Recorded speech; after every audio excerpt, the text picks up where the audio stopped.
Hello and good morning. So today we're going to play Slay The Spire, Silent, and I wanted to do an Ascension one because I want to try and give some tips for new players, beginners who are not sure about what to do and where to go. Now if you're unfamiliar with roguelike deck builders, first thing I'd say is you're going to lose a few times. Don't worry about losing, it's all part of the game. The main thrust of this is to try and find new cards, understand synergies, and get to know the game a bit better. Now, when you're starting out, the best thing you can do before you even pick an item is to check out the map. So it looks like we're fighting against a slime boss. So with this, I'm going to try and pick cards that attack multiple creatures or cards that do big burst damage before it splits. So you can kind of build your deck around what boss you're going to be fighting against, and this is a really good way to beat all those levels and get to the end. And the next thing is, don't be afraid of elites. Elites are your friend. Ideally you'd want to be fighting 2, maybe 3 elites every floor, and the reason for this is because they drop the most valuable items in the game. More valuable than cards, more valuable than potions. Now, looking at this, looks like we've got some different options here. For example, if I go this way, we'll fight 3 creatures and then we'll be fighting the burning elite straight away. So it might be good to get it out the way, so we're not worried about it at a later time. Other options are, if we go this way, we've got some question marks. We could avoid the fights, theoretically, and get this guy a 1 HP. If we choose the path that gives 1 HP. I think we're going to play it safe, go for the max HP.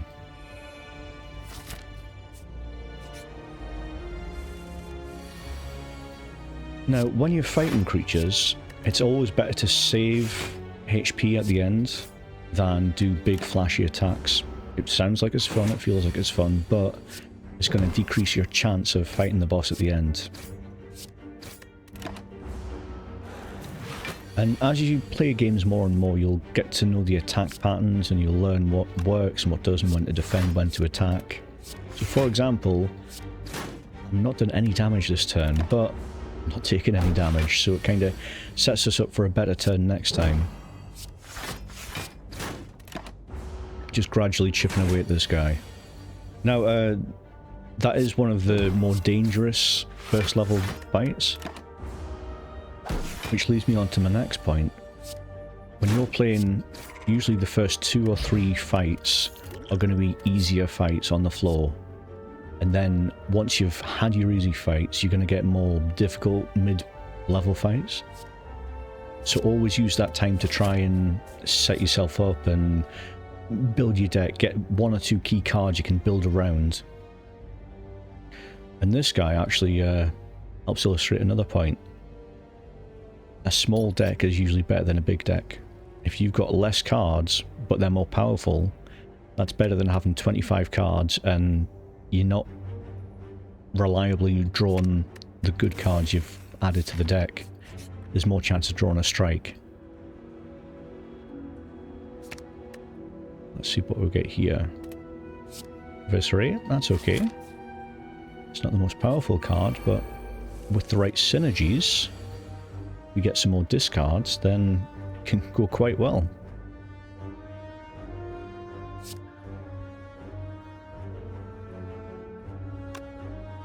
Now, the reflex action would be to eviscerate one of these guys, but you can end up taking damage as a result of that, because that's using up all your mana. So I think what we're going to do is neutralize here. Survivor, then eviscerate. That way we've got best of both. Not taking any damage, we've dealt with one of the creatures, and we can always draw more attacks in the next turn.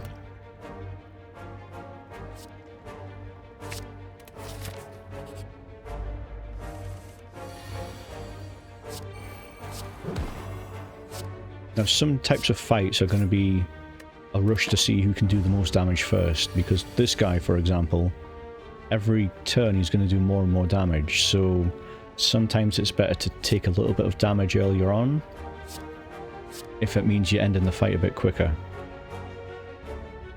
Now, do I think I can reliably get this guy next turn?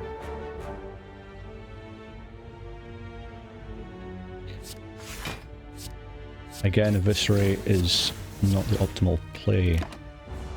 Good card, but it's better to save that 5 HP, especially when you can get it the next turn.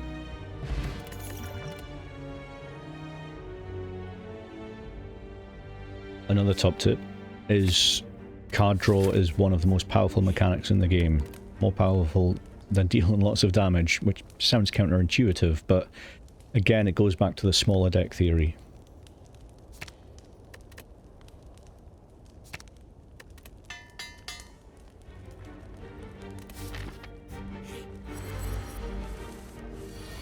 Now, with the elite fights, you're going to get 3 different types of elites on each level. And when I first started playing, I thought, oh, if I've beat him once, I'm not going to encounter him again on this level. When in reality, what happens is, if you beat a elite, then it won't appear in the next fight, but it might appear in the one after that. So it's kind of removed from the pool.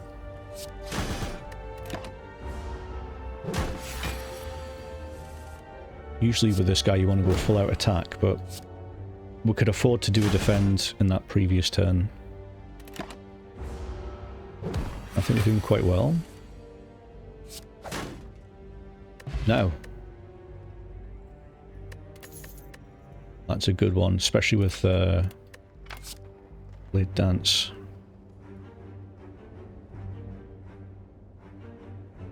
My knee-jerk reaction would be to go for Wraith Form. But that leads me to my next tip. Just because a card's rare doesn't mean it's better. It's better to get cards that synergize with the rest of your deck. Now, with Wraith Form,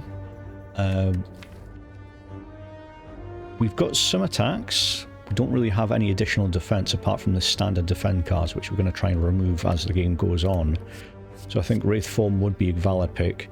Slice is also good. 0 cost and deals a bit of damage. Synergizes with 0 cost icons. And then Dash is like a really solid card because it's an attack. Also gives you block, costs 2, but later on you're going to find ways around that. You're going to get extra mana, or you're going to find ways to play an attack that costs 2 or more twice. We'll go for the Wraith Form for now. Now, another thing I wanted to mention with regards to rare cards is that the way rare cards work is that if you find you're going into a lot of normal fights and you don't get any rare cards, every time you don't get a rare card, the chances of getting one goes up. But once you receive a rare card, even if you don't pick it, then that resets the chances back to the base amount. So that's worth keeping in mind when you're hunting for more powerful cards. Now, earlier I mentioned we're fighting the slime boss, so Dagger Spray would be really good, and Backstab's okay. It's good burst damage, but it kind of is not as powerful late game, because you want more of your good cards drawn at the first hand, and if that's an 8 and it's only doing 11 damage, then there's better cards you could be getting in your first hand. Now, Concentrate, that is tempting because Wraith Form's expensive and Eviscerate can be potentially expensive. So we're going for 2 different ways here. First one, our deck is going towards Blade Dance, 0 cost cards, shivs. But the other synergy that we're working with is discarding cards. So discard 3, discard 1, discard 1, and Eviscerate. If we discard cards, you can pretty much use it for free.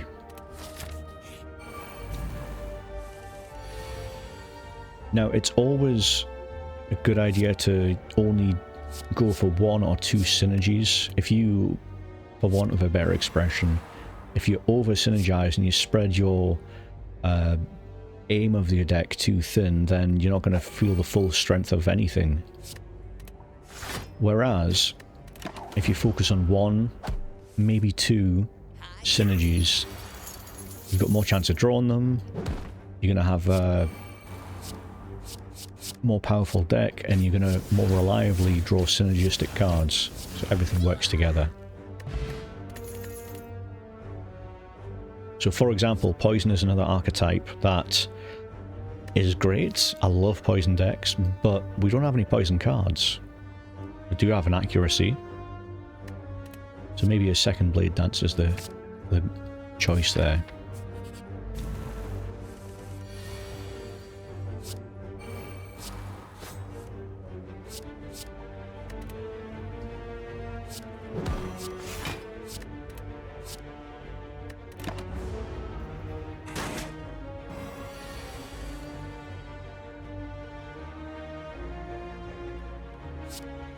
Nothing's stopping us from just eviscerating everything.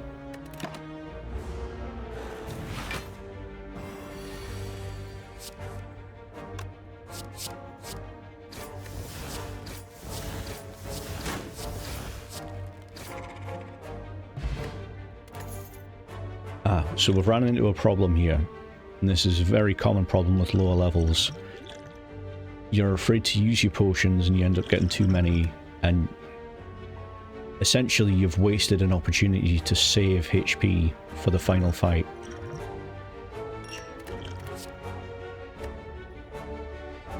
Now I'm going to skip here because I don't want to bloat my deck with more cards. I've got 17 already. The main focus at this point should be removing cards.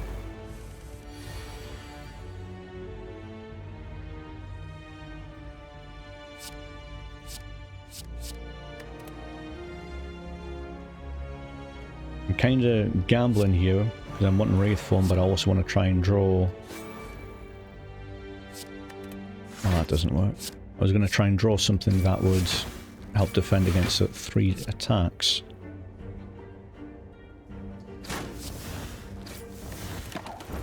Now I could have played that better. There were other ways around it. Could have saved HP there. But at level 1, Ascension 1, I'm not too scared about the boss.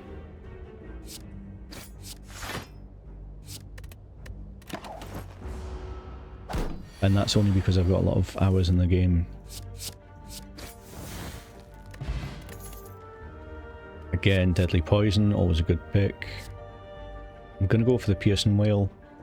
I think we don't have enough good defense cards in the deck. Obviously we'll keep Neutralize and Survivor. Technically a good defense card, Neutralize.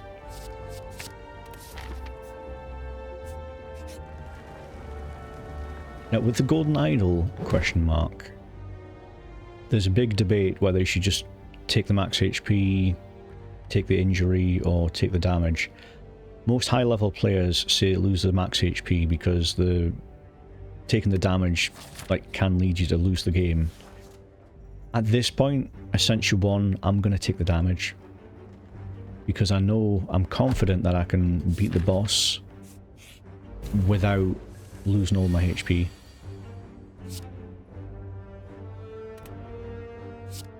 So we'll start off with Neutralize. Survivor a Strike.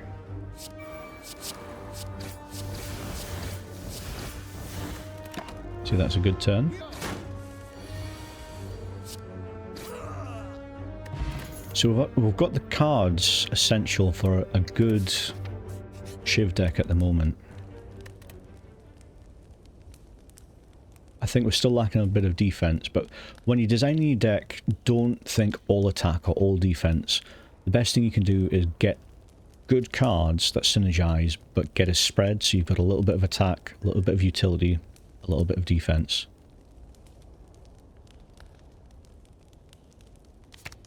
Now, with Hexaghost, I think because our defense is not stellar, I'm going to upgrade the Survivor or the Neutralize. It's tempting to upgrade the Wraith Form, but that just gives you one extra turn. Whereas this is going to be a bit of a longer fight, so losing the dexterity might be a disadvantage over the long run. That is also the concentrate, potentially.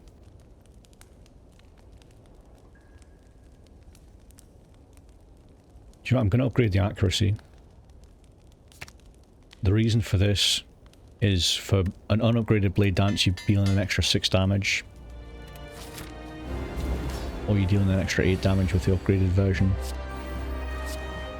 So all in all, it's going to help close the fight quicker.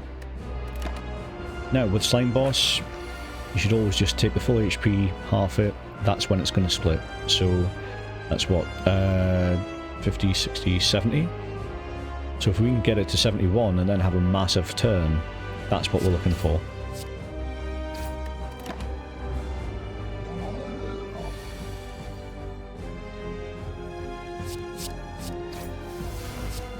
Alternatively, we're probably going to be able to burst it down so much that we don't need to worry about the... yeah, 28 split's quite good. Now, before we wrap this up, I'll summarise what I've got so far. So, don't mix your synergies. Red cards are not always the best cards. The easy fights are the first couple of fights on the floor. It's better to save HP in a fight than do big damage. Always look ahead to the boss when you're starting out. Don't hoard potions, make sure you use them. The less cards in your deck, the better. Skipping cards is also a valid option.